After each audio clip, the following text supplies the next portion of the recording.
Teman-teman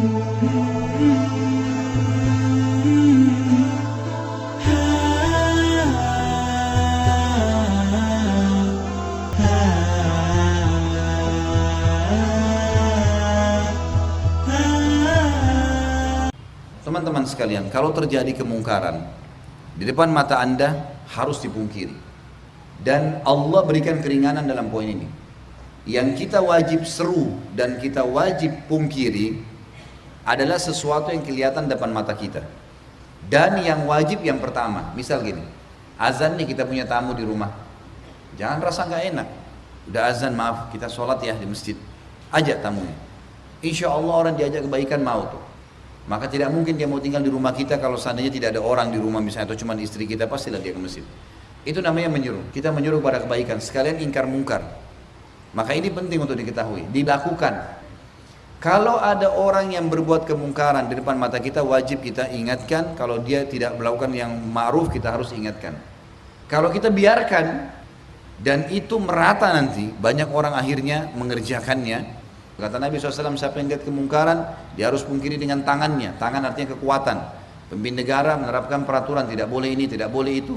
Pimpinan perusahaan terapkan, pegawainya harus sholat tepat waktu, harus ini, harus itu. Kemudian rumah tangga, suami mewajibkan istrinya pakai jilbab, menerapkan perintah-perintah agama, anak-anaknya nggak boleh melanggar maksiat. Ini semua adalah kekuatan.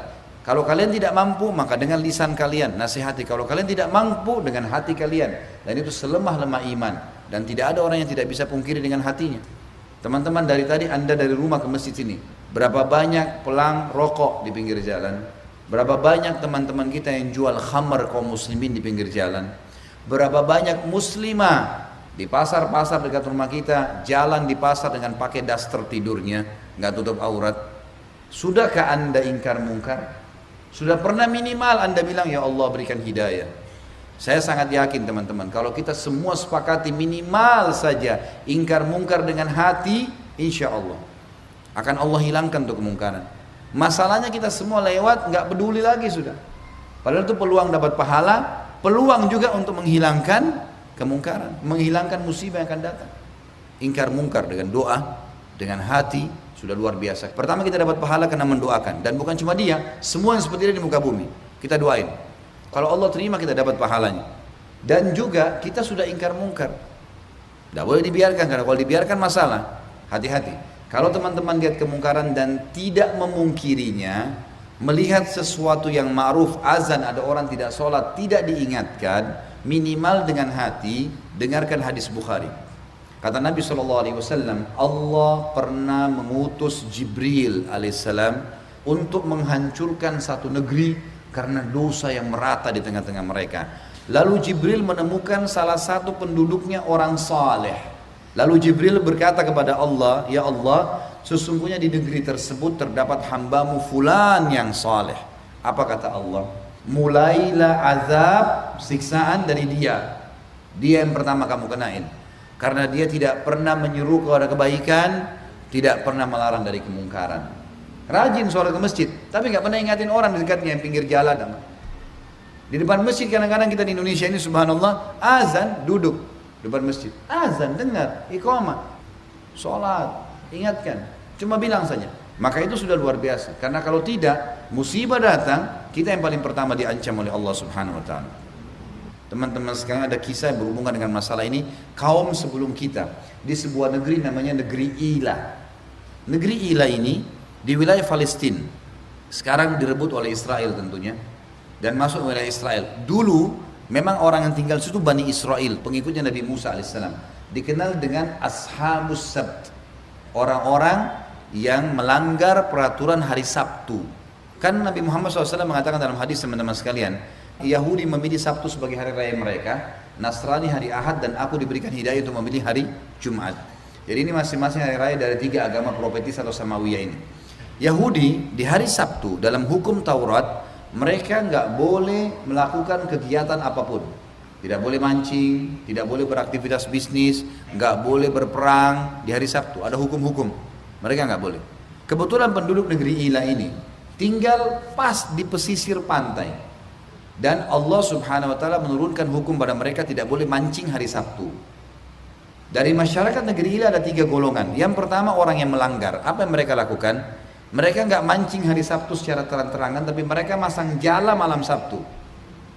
Nanti diambil panen ikannya hari Ahad. Mau nipu Allah nih. Bukan cuma manusia ditipu, Allah mau ditipu.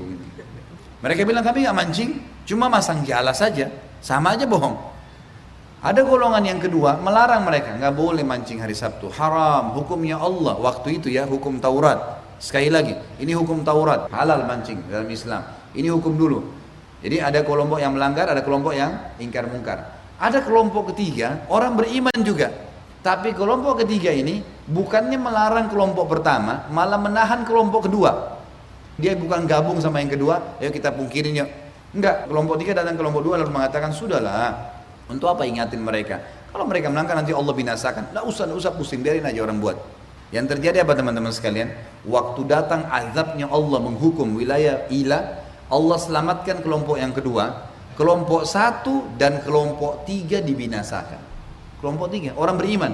Karena tidak ingkar mungkar, malah melarang orang yang ingkar mungkar, maka mereka dibinasakan sama Allah SWT.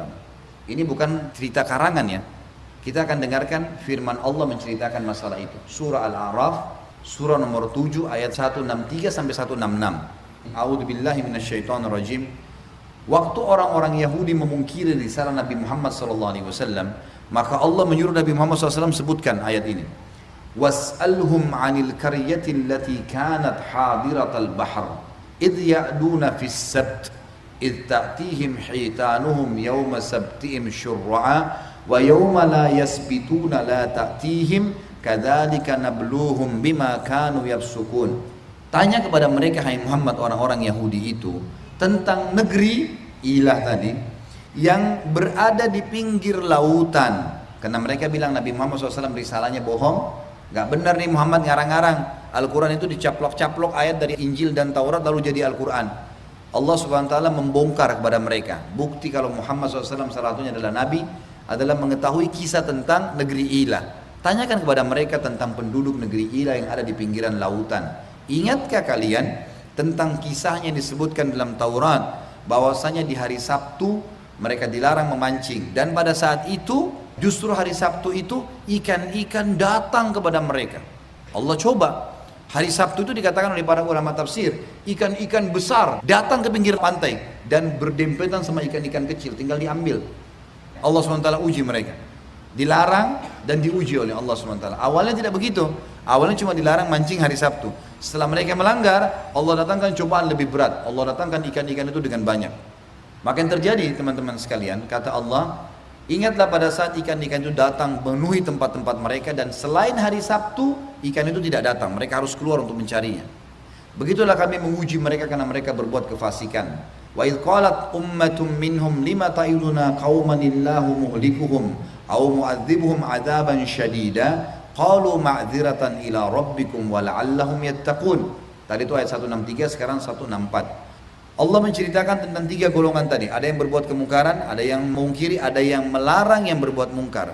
Ini sekarang pembicaraan antara orang yang mengingkar mungkar dengan orang yang melarang orang yang ingkar mungkar. Kelompok kedua dan kelompok ketiga.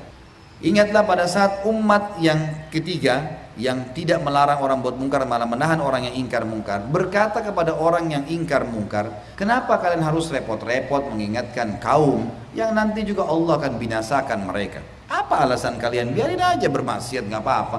Kita taat ya kita taat. Ya, malah dia larang orang-orang ini buat kemungkaran. Ini ke masjid sama-sama, ayo Pak sholat, udahlah biarin aja. Mereka nggak mau sholat, dilarang temannya. Enggak, ikut dong lurusin. Nah di sini orang-orang yang ingkar mungkar berkata, kami ingin berlepas agar punya alasan di hadapan Tuhan kami hari kiamat, agar kami ini selamat. Allah suruh ingkar mungkar, kami ingkar mungkar. Dan siapa tahu mereka bertakwa, mereka mau terima nasihat itu. Falamma nasu ma dzukiru bihi, 165-nya, pada saat mereka lupa terhadap apa yang diingatkan kepada mereka, dinasihatin gak mau dengar, anjainal ladina yanhauna anis su, kami selamatkan golongan kedua tadi yang melarang dari perbuatan buruk itu.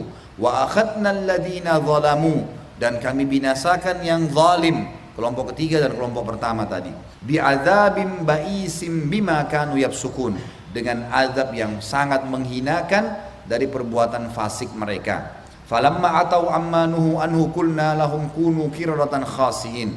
Pada saat memuncak Allah datangkan ikan-ikan tersebut, mereka makin semangat untuk melakukan kemungkaran, maka mereka lupa terhadap ancaman tersebut, maka kami mengatakan kepada mereka, jadilah kerah-kerah yang terhina. Kata dalam sebuah hadis disebutkan, mereka dijadikan kerah oleh Allah SWT selama 3 hari, kemudian Allah binasakan. Bagaimana Allah SWT menceritakan tentang negeri penduduk Ilah. Kesimpulan yang kita ambil daripada ini teman-teman sekalian adalah bagaimana seseorang tidak boleh membiarkan kemungkaran merajalela dan dia harus ingkar mungkar semampunya. Dan tidak boleh diam, minimal dengan hatinya. Yang ini akan meredam murka Allah Subhanahu wa taala.